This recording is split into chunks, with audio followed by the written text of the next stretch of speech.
Today we're talking about leading change in healthcare organizations with data, distinguishing the signal from the noise. Why is this important? There are many reasons. Data and measures can serve as a more objective basis for accountability, help incentivize provider behavior change, narrow variation and low-value care, and potentially lead towards high-value care. Take improving colon cancer screening as an example. Since we're able to accurately measure rates of colon cancer screening, we can provide feedback to providers, garner productive conversations and quality improvement efforts, and narrow the variation in care. But not all measures are so straightforward.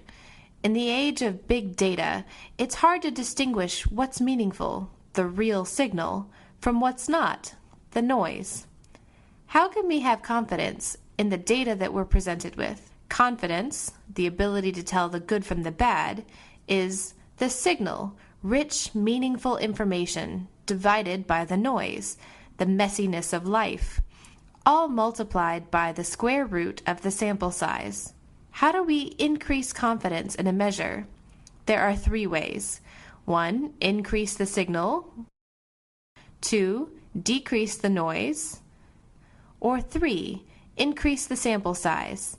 Test lots of patients. If the signal and the sample size is strong enough, that's great. We can be confident in our measure.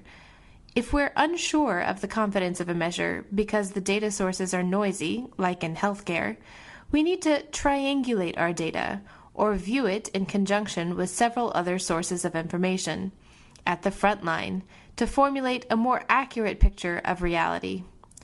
The power of change through data and measures is real if used wisely by leaders, especially when reporting information back to frontline staff. However, measures that report negative information are felt more sharply than gains and can be perceived as unjust or as a lack of appreciation. Thoughtfulness in the delivery and support for improvement are critical when delivering what may be perceived as bad news. Celebrations for gains in quality, of course, are also critical. Ultimately, the goal of leading with data and measures is to be able to have thoughtful, action-oriented conversations with colleagues and patients so that together we have the power to produce meaningful change in our organization.